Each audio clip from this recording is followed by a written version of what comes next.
and roll, Chicago. Rock and roll, Chicago, my hometown. Well, I was born in the city, gonna rock your city, Chicago. Chicago rock and rollers are the best you're ever around. Hey, it's Paul Martin And Ray the Roadie. for the Rock and Roll Chicago podcast. How you doing tonight, Ray? I'm doing great, man. It's a beautiful night out. It's warm. It's great out. I'm virus-free. How about you? I'm good.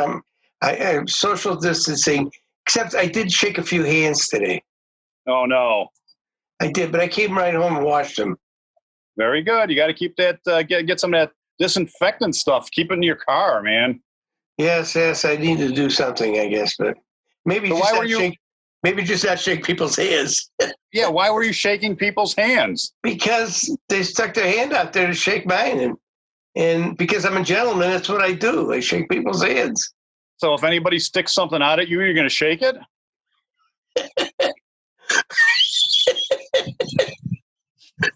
Maybe.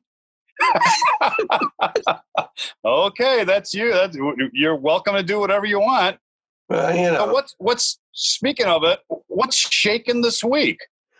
I'll tell you what's shaking. What's shaking is my good old buddy Mike Aquino. We've got Mike Aquino this week. He's a rock guitarist. He's a country guitarist. He's a jazz guitarist. He's a blues guitarist. He's every man's guitarist.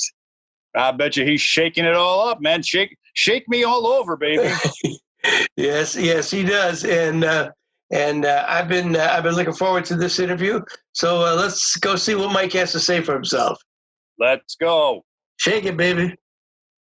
Hey, everybody, we're meeting today with Mike Aquino, who is, in my opinion, one of the hottest guitar players in all Chicagoland. How you doing today, Mike? I'm great, guys. How are you guys doing? We're doing well, thank you. Doing great, virus-free. That's a good thing. Yes, it is. Yes, it is. So Mike, I mean, it's probably easier to name the bands or people you haven't played with than name the ones you have played with. But I was afraid you were going to ask something like that. So it's like I actually had to sit down and write out like a band timeline myself. It's bad. I don't know if it makes it look like I couldn't decide who I wanted to play with or if I just kept getting fired. Well, I don't think so. But let's start in the early years. When you started playing guitar as a kid, and how you got into that, and what followed. To be honest, I started when I was 8, and I know my mom had just signed my brother up for guitar for drum lessons, and I saw a guitar, and I'm like, well, I want to play that, which led to me getting a guitar, which then led to lessons. And like any kid, you don't practice enough for your lessons, Sure. And then I think by 10 or 11, it kind of fell by the wayside a little bit. I still played a little bit, but sports were more important. And then all of a sudden I saw the guitar sit in my corner of my room. And I'm like, yeah, I think I want to really get into playing that more. So I just started teaching myself a lot until I got into high school and college. But there was I started when I was 8. And I mean, I did learn how to read early on. That fell by the wayside after a while, but picked it back up in college and high school. And so it was just a lot of learning off of records. When I really started to take it seriously, somewhere around 10 or 11 years old, it was learning off records, moving the needle back and forth because we didn't have CDs back then. Right. It was tapes and 8 tracks and records and slowing it down, taking the record and slowing it down and having to try to learn out what you thought the guy played. And then I got it. And then you put it back on real speed. And now, wait a minute, I got to change keys now. Hang on, Right. So it was a lot of that until I got to high school and college. So now who were some of your early influences there? My biggest influence. Who'd you pick that needle up and put it on? What record was that? Oh, God. A lot of B.B. King. Oh, really? My greatest influence in playing the guitar ever, if there was one guitar player that I could say started it for me and I said, I want to sound like that, is Brian May from Queen, who I actually did get a chance to meet, and it was just the coolest thing in the world. But Brian May, B.B. King, a lot of people listen to me because I do a lot of country, and that didn't start when I started. But a lot of people would be probably taken back to hear that I'm a huge Iron Maiden fan. I love Maiden. Everything from the first record through Seventh Son of a Seventh Son. Everything after that, nah, it's not really Maiden, But there was a lot of moving the needle back and forth on Foreigner records, Queen records,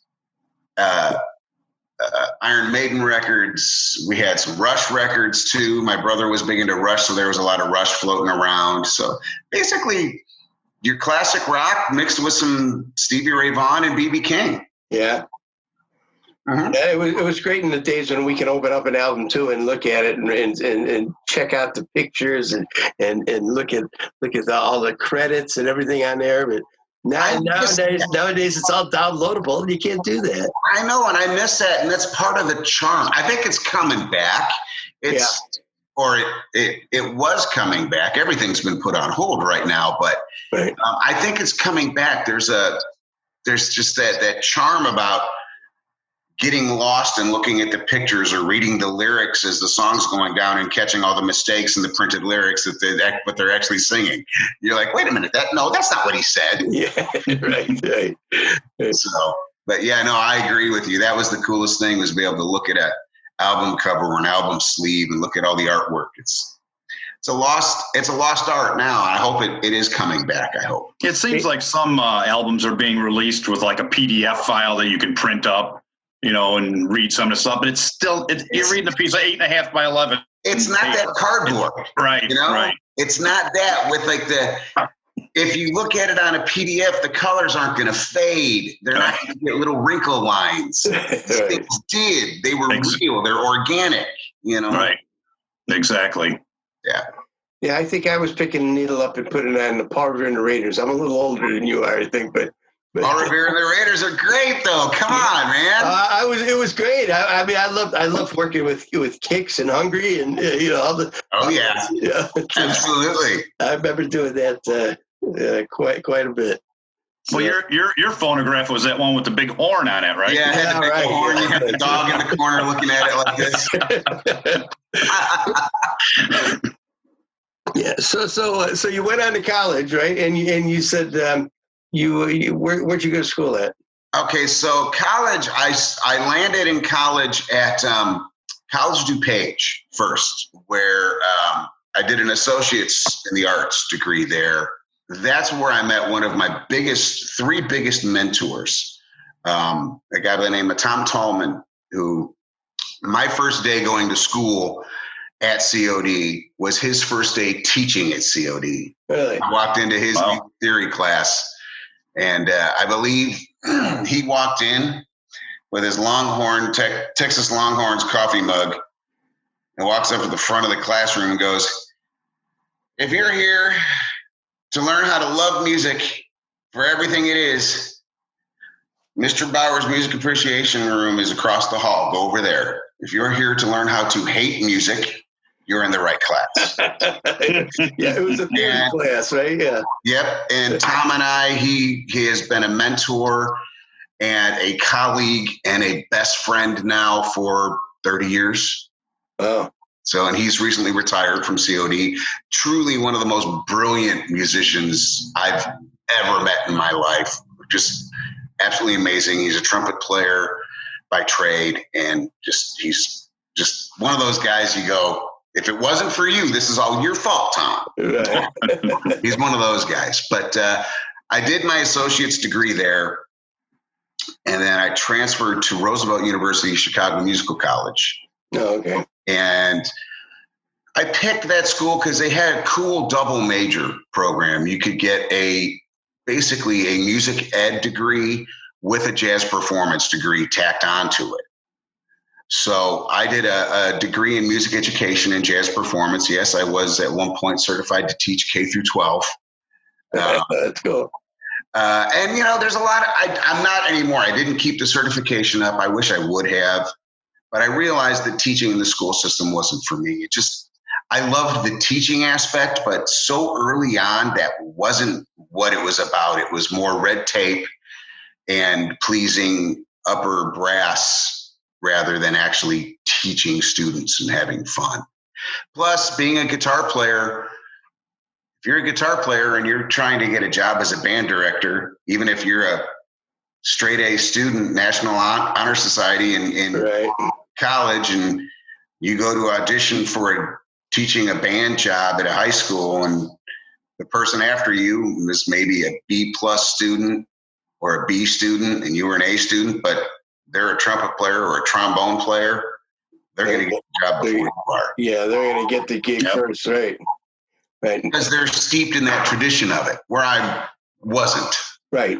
Which was okay. I decided, well, I've done that. I can take a lot of the stuff that I did learn how to do in that degree, and I can use it in teaching privately, and I can also use it in working in other bands with other stuff going on. There's been lots of times where I've used a lot of my music ed degree when I never thought I would.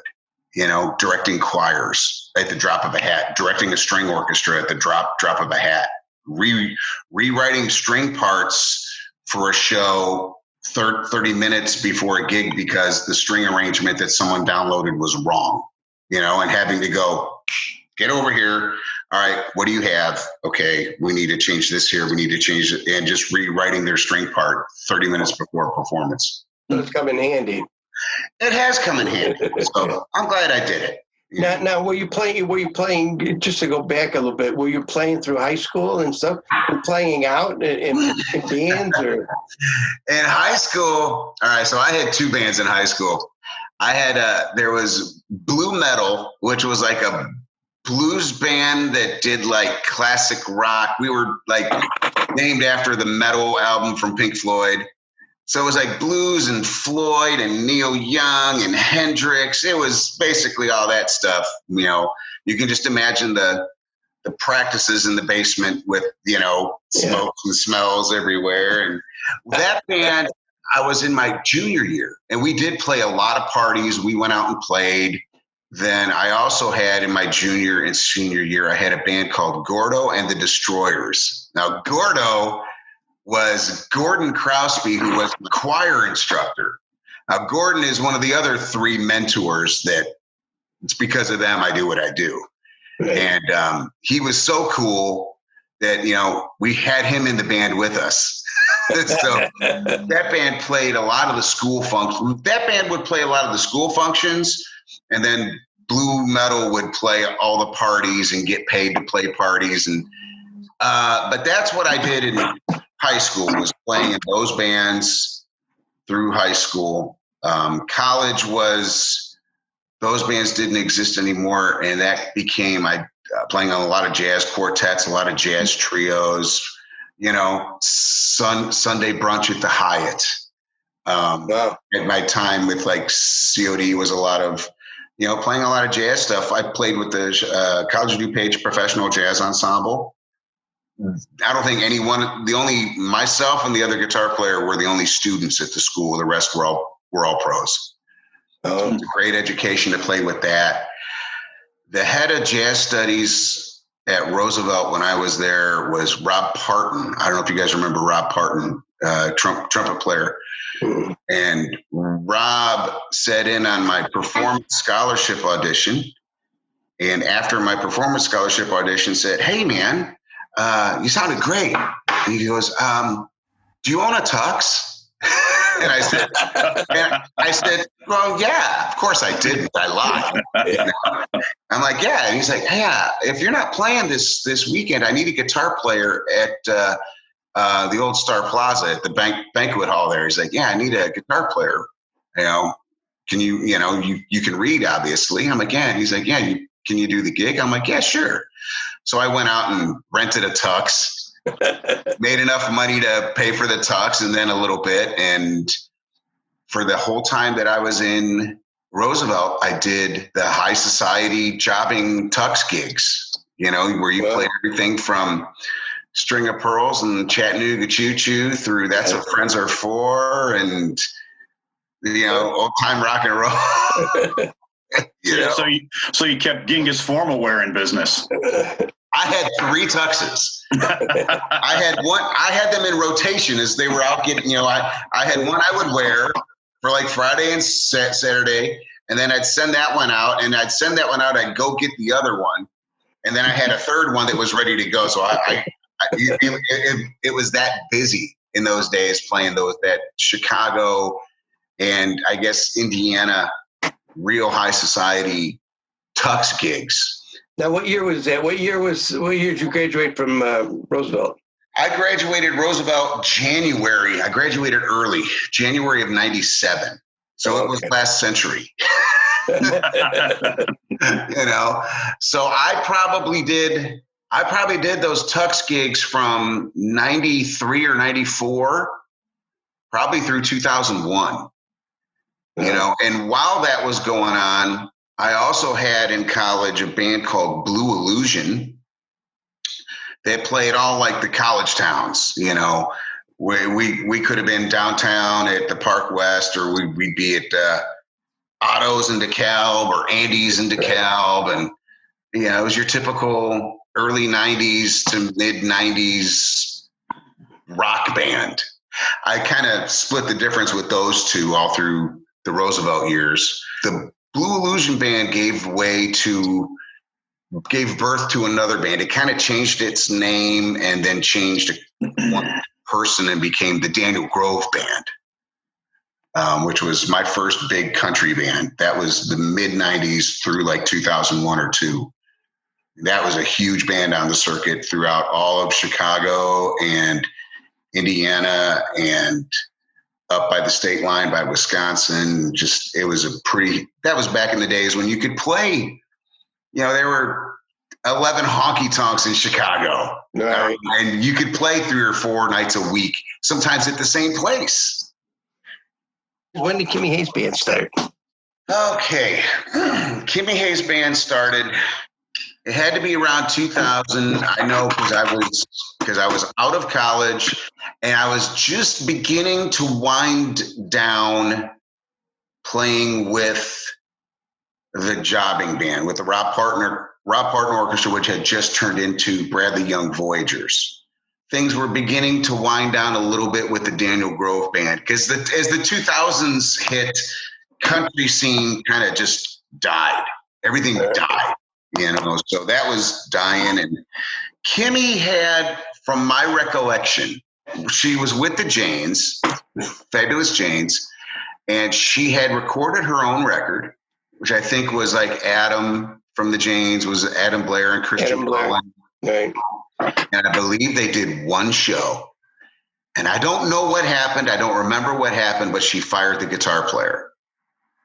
And she was asking around for names and numbers for guitar players. And I think from like 3 or 4 people she asked, she got the same name and the same number. Which was mine. Yeah. So she called and I'm like, yeah, I'll check it out. And because it came from like Christian and Adam and or Dia at the time, I'm like, yeah, I'll go meet with Kimmy and check out the tunes. And she gave me the record and I learned the record and we rehearsed and the rest was Chicago rock and roll history. Right. It was a roller coaster ride for 11 and a half, 12 years. And it was a good, that was a fun band. We saw a ton of personnel changes, but that was a fun band. I loved playing in that band, and getting to work with Kimmy was like, you talk about a powerhouse of a vocalist. Oh yeah. God, so just to keep up with her energy and her voice, you had to bring your A game and you had to spin around and turn that amp up, man. You say,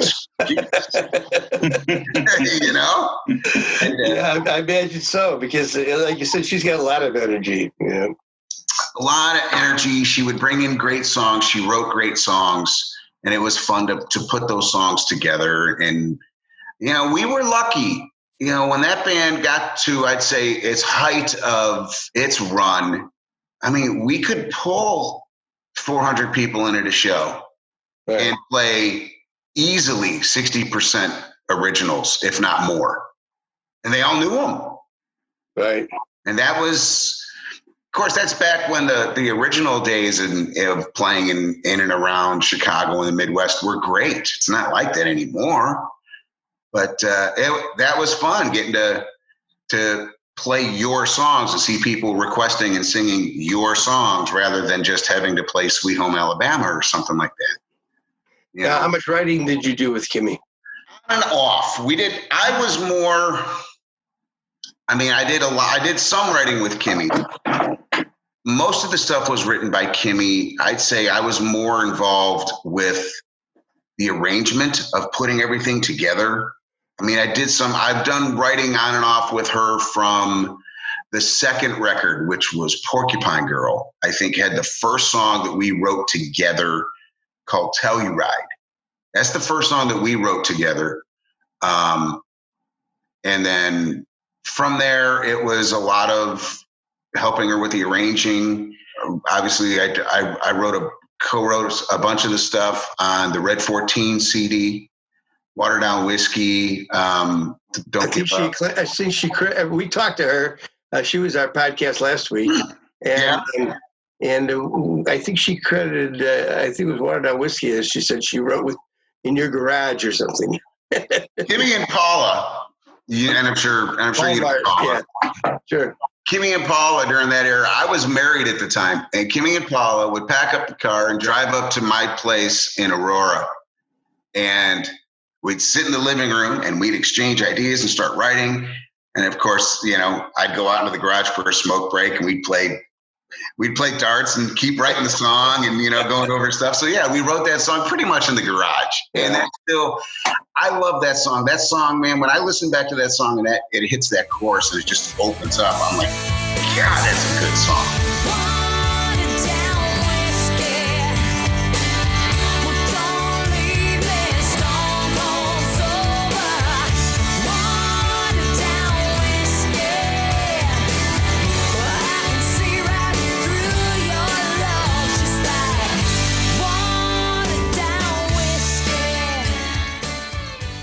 I would say as time progressed with the Kimmy Hayes Band, I was more involved in the writing, always in the arrangement, more in the writing. But I'd say the big one that I wrote with Kimmy would be Water Down Whiskey for sure.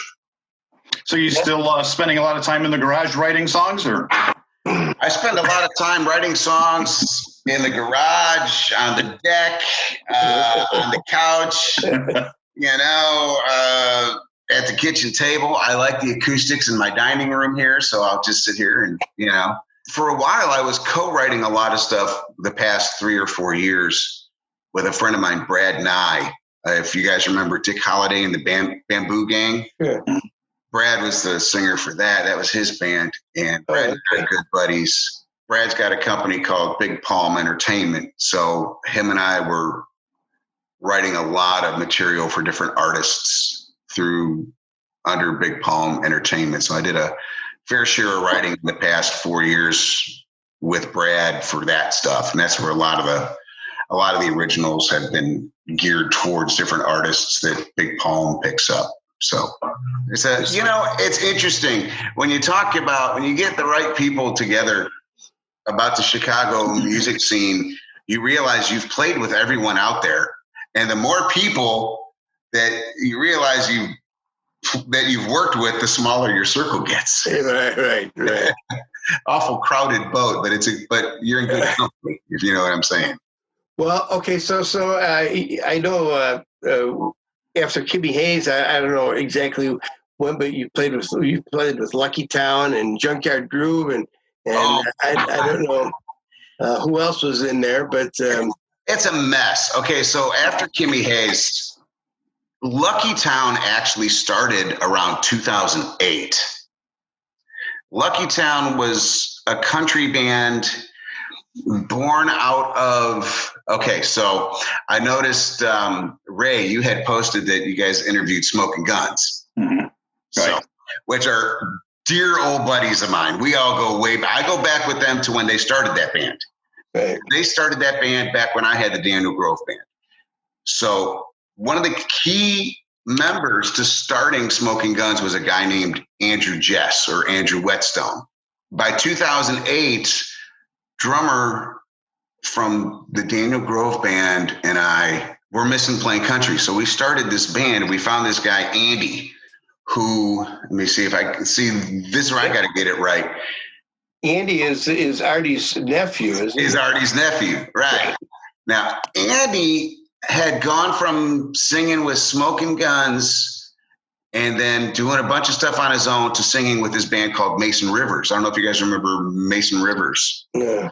And Andy was singing with Mason Rivers, and he had a keyboard player in there by the name of Chris Holla, who used to be part of the Daniel Grove band. They got me into that band. I got our old drummer into that band, and we had Mason Rivers, which was basically the Daniel Grove band with a different bass player. I see. So then the girl, Kelly, who ran Mason Rivers, wanted to hang it up for a while. So we decided to go on under the name Lucky Town. We auditioned a new bass player. Andy at the time had a second band called Straight White Trash. He grabbed the girl singer from that band and brought her into Lucky, which gave us Lucky Town. I see. And then Lucky Town, oh God, we used to play a bunch of shows with Smoking Guns. It was a blast because Right. it was like every gig was like a family reunion, you know, and that's when the country scene was beginning to pop up again. You know, they say it takes 10 years or so of something being gone, and then it comes back every 10 years. So that was Lucky Town. And I want to say, I even got to look at my list here. That was Lucky Town, pretty much hung it up around 2013. But also, this is where it gets crazy. This is where it looks like I didn't know what I wanted to do. But it's also, I think it's a sign of the scene that, you know, the scenes were, as time has gone on, there's no secret, you know, that as 20 years ago, a dollar was worth more than it is now. Right. Never got paid more for gigs as time goes on. We're all still making the same amount. So you have to play and 5 times the amount of gigs or 5 times the amount of bands as you did 20 years ago to make the same amount of money. It's because also at the same time with Lucky Town, I also played with the Billy Childers band. Billy Childers. Now, Billy Childers was from Nashville, wasn't he, or no? Billy had recorded a record in Nashville. Billy's originally from Charlotte, North Carolina. But yeah, he was a Nashville artist who was based here in Chicago. And I ended up playing with Billy from 2007 to 2013. And Billy was one of the bands that I ended up going out to Las Vegas every December, and we played for the National Finals Rodeo, along with the Susie Dobbs band, which I played with from about 2000 to 2005 and 2010 or so to 2015. So there was a good chunk of the 2000s where I was in the Susie Dobbs band, Billy Childers band, Lucky Town, Mason Rivers, Kimmy Hayes. Who am I missing? Oh, well, I mean, we can't. And then basically from 99 or 2000, still even through to this day, there was Jim Peterick and World Stage. Right. From 2003 to this day, there's Pride of Lions, you know, and that's just starting from the 2000s up through like 2010 or 11. You know, there's been stuff that's been added since then. You know, I'm looking at this list going, dear Lord, I'm still part of like 2, 3, 4, 5, 8 bands or something like that. Well, I think that's great because I come from an era back in the late 60s, in the 70s, when you played one band and that was your band.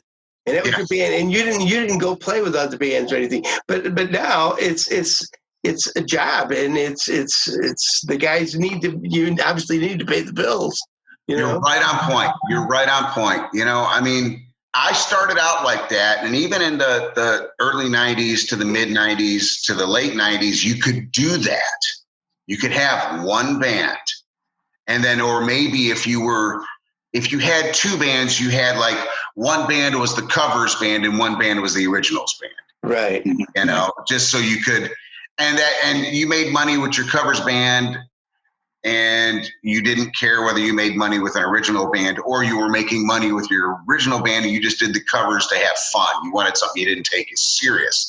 Right. And it was basically, around 2000 that everything changed. Just like you're saying, it's like, now it's like, oh Lord, now I have all of these bands, Well, I've had guys, on one given night, I've had a bass player come. Well, when I worked at Blue Chip, I'm talking now. Right. Because I've been retired from there for a few years. But I would have a guy come in and play in the 6 o'clock band, a bass player or something, and then he's sticking around. And he goes, "Oh, I'm playing in the late night band too." I'm like, really, So it's called jobbing. It's what the guys need to do. You hit the nail on the head. I was just going to say it's the non-tux or non-suit version of jobbing nowadays. Right. And it doesn't come with a jobbing paycheck. It doesn't come with that corporate paycheck. You got to pay the bills. Yeah, there still are very high-paying gigs out there. They're just fewer and far between.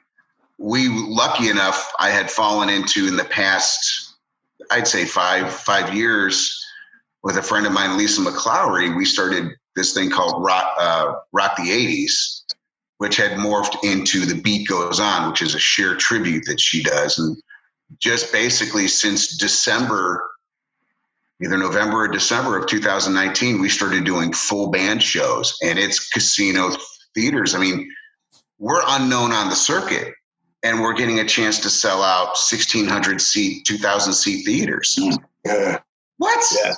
And you're flying around doing all these shows, and it's one of those really, it's a great gig to have because, you can do that and do 4 of those, or like do 3 of those a month, and it's as well as doing 12 or 13 other gigs, So now Lisa McClowry she was part of the World Stage Thing too, isn't she?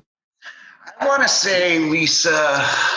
Well, she started out as a background singer, 2003 or 2005, I think, somewhere around the same time that Kimmy was part of it. But Lisa started out as a background singer with World Stage, and every background singer would get, especially if they were already an artist, like Kimmy was and like Lisa was, because Lisa has a whole history in LA before coming back to Chicago. Jim would let the background artists be featured on a song. And Lisa went from being a background singer to being a featured artist to eventually Jim was producing her stuff when I think she was signed to Sony New Groove for a while for like smooth jazz stuff and seeing where they were going to put her. So Lisa, we kind of had like the Lisa McClowry camp for 17 years, 15 years or so. It was fun, and I think, the guy that that she would switch off with me playing is a friend of yours, I do believe, Kurt Bonomo. Oh, sure. Yeah, Kurt's great, so it was Kurt and I in the early years of Lisa's stuff. Oh, okay. I wasn't aware of that. Yeah. See, you learn something new. We're all in bed together. Yes, you do. Yes, you do. Now, when did you have time to do your own CD? Now, when was that? Was released when? That was probably released 2005. Well, it probably started in 2005, and it was released sometime. I can't even remember what year it was released, but it was released before 2008. I know that for a fact. Okay. Called Your Side of Town. Yep. Your Side of Town. It was kind of one of those like a movie that went straight to video. It just went straight to iTunes. There was no physical product. 'Cause when I'm down, I always come around to your side of town.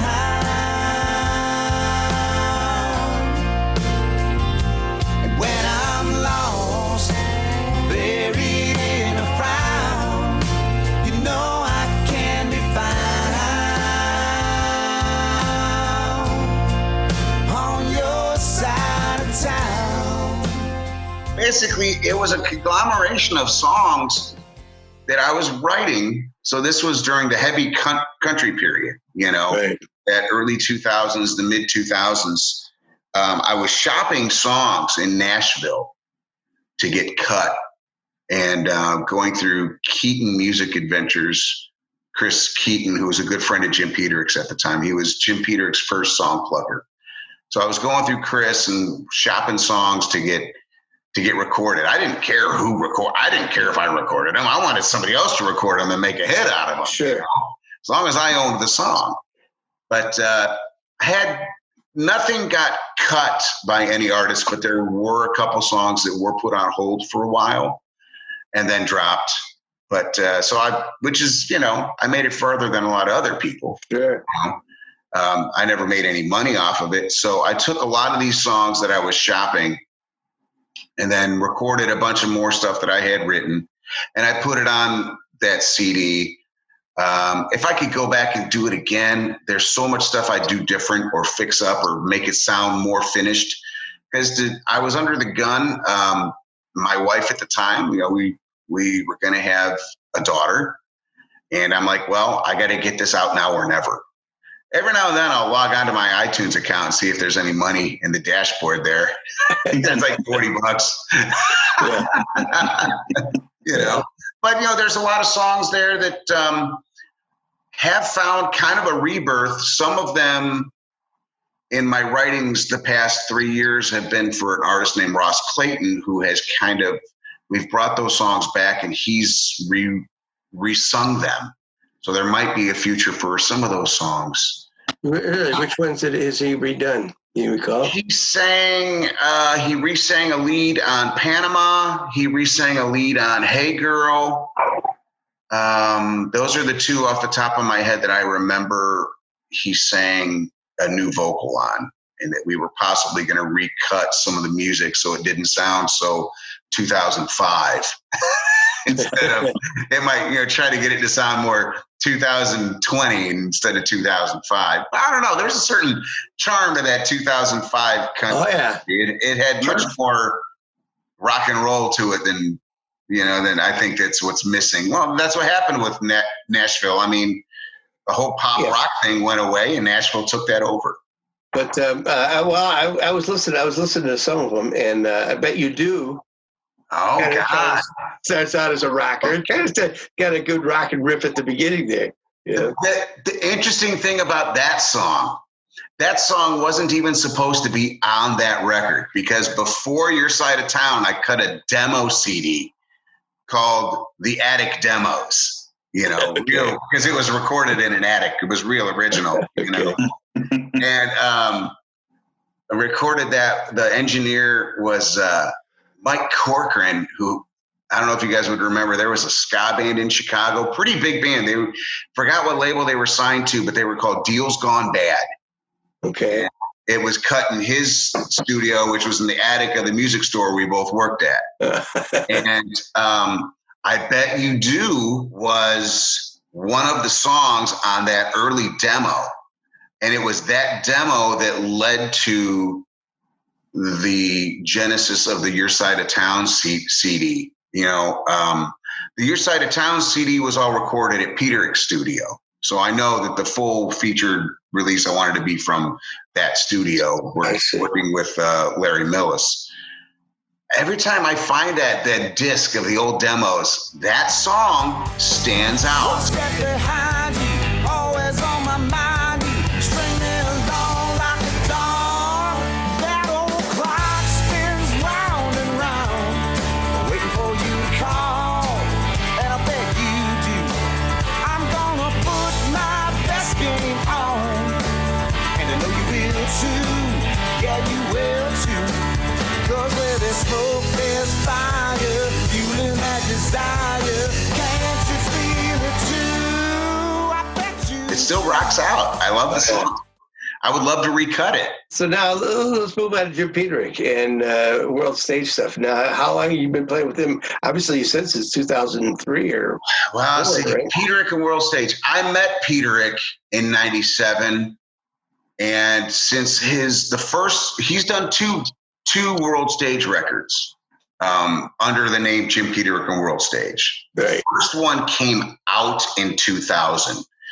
Now, I played guitar, I think, on 7 tracks, which means we started doing that in either 98 or 99. As far as an intact member since the first World Stage gig, which was 2000, it's been 20 years, you know. I met Peterick through a friend of mine, Joe Vanna. He was good friends with Jim, and I met Jim through Joe, and which led to Jim called me to do a session. I'm like, yeah, sure. Here, come play on this song. Well, he didn't tell me that the song was called To Miss Somebody, and it was the duet song between him and Dennis DeYoung. So this is my first time recording for Jim. I walk in, he hands me the 65 Strat, says, here, use this guitar. We're going to run you through this amp. And then in through the door walks Dennis DeYoung. And I'm like, oh, jeez. So they put me through the ringer on that song, which then led to a second song, to a third, which led to 7 songs on the record alongside my buddy Joel Hoekstra. You know, and that's how I met Joel, and that's how I met Ed Breckenfeld and Clem Hayes. And it was great because when Jim put the band together, all of a sudden I turn around and the keyboard player is Christian Cullen, who most people would remember from the Fabulous Janes. Well, Christian and I went to College of DuPage together. Oh, okay. And studied music under Tom Tallman and Lee Kesselman and all those guys back in 1990, 91. What goes around comes around, comes back. What comes around goes around. It's crazy. So I've been with Jim performing since 2000, recording since late 98, early 99. So, and I mean, under Jim, there's been all the World Stage stuff, all the World Stage gigs, all those great artists that we get to work with. In 2002, Joe Vanna and I put together a band called Mecca, which was signed to the Frontiers label in Europe. I was only part of the first record, but Jim produced that. In 2003, Jim put together Pride of Lions, which was his vision of where Survivor would have gone. Right. And I've been part of that. And we're just finished recording a new CD. So that's going to be coming out soon. Who's singing on that? Toby Hitchcock, or? Yeah, Mr. Hitchcock himself. That's Toby. Yeah, it's the old gang. It's Toby, it's Jim, it's Ed Breckenfeld, Clem Hayes, Christian Cullen, and myself. No, very good. It's the boys. Yeah, making a lot of noise, which we do very well. Jim had his Life Force project during all this time too, which was the smooth jazz stuff. I did all of that. Have you done any writing with Jim? Jim and I did some writing on the Mecca record. He'd pretty much write the song, but every now and then you'd come in and you'd change something, or you'd write a riff or something like that really sparked a different thing or a word or something like that, and you'd start ending up on the same writing bill.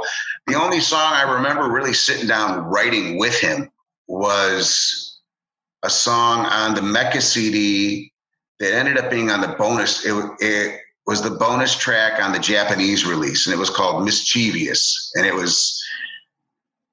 I remember I was at Jim's house. It was Jim, myself, and our dearly departed friend Fergie Fredrickson from Toto, and right. You know, and because Fergie was one of the 2 singers in Mecca, and Fergie.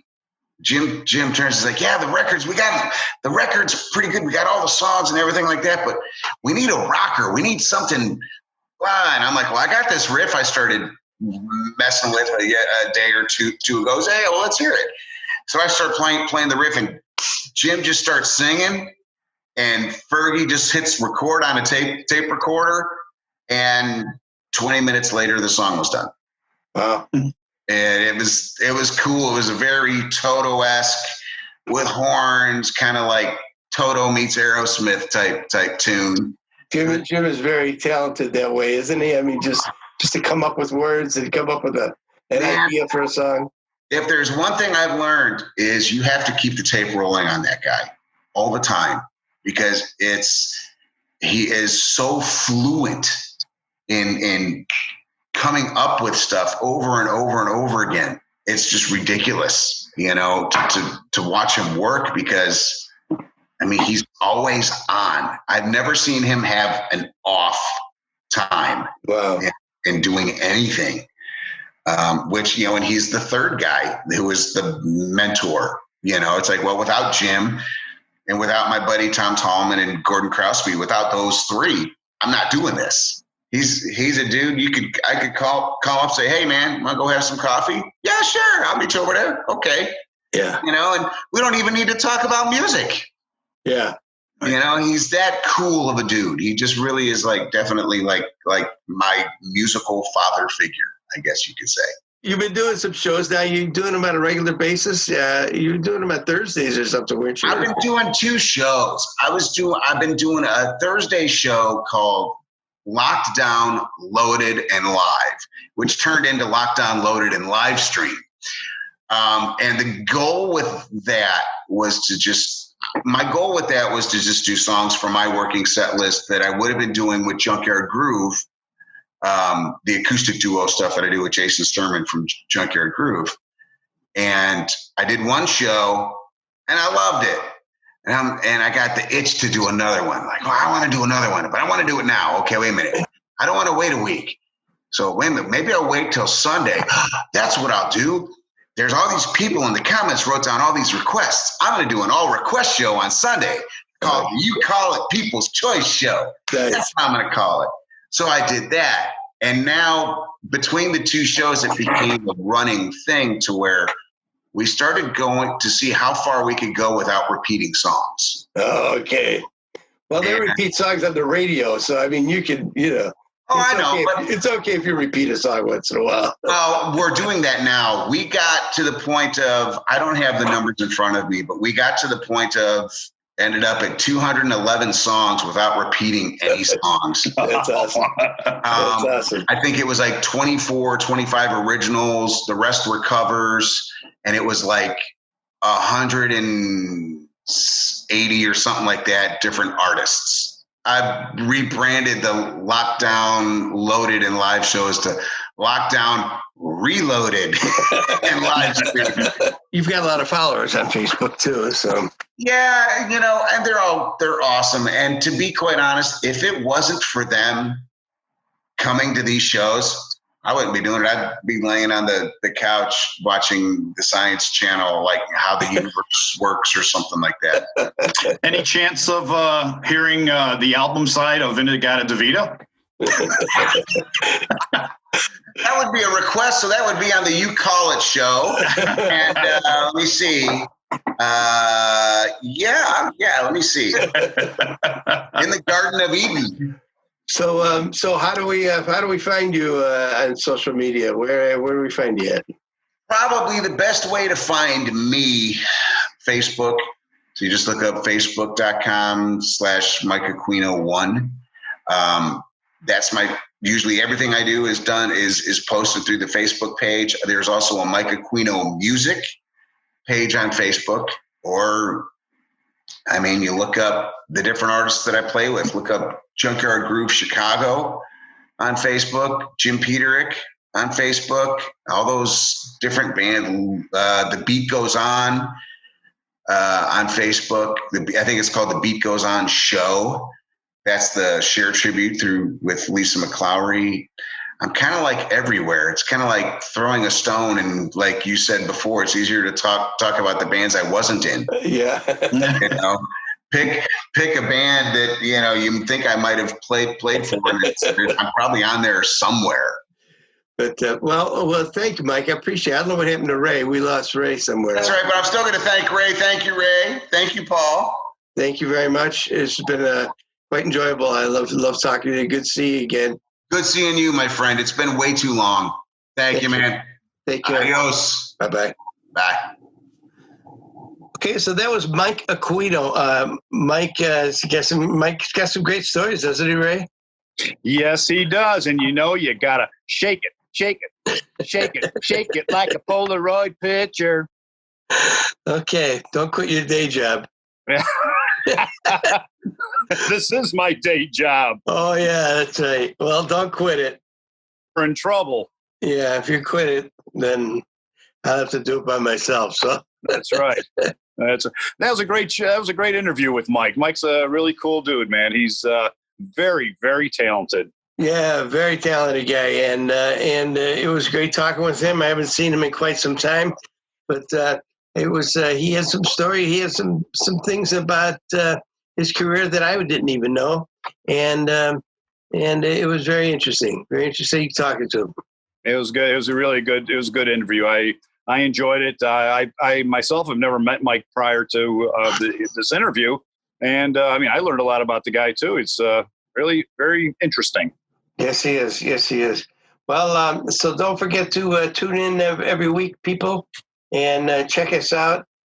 This next week's episode, will be episode 50. 50 episodes for us. 50 episodes. We're getting into the senior citizen area. Yes, but so we're looking forward to that. And meanwhile, be sure and check us out on the roadtorockradio.net and every Monday night. Yeah, at 6:00 every Monday night, 6:00 on the Road Radio 6:00. They feature one of our podcasts, and every Tuesday you get a new podcast from us. Make sure you subscribe so you never miss an episode. All righty, everybody. Thanks for listening. We're glad to have you here. We will catch you next week. Bye-bye.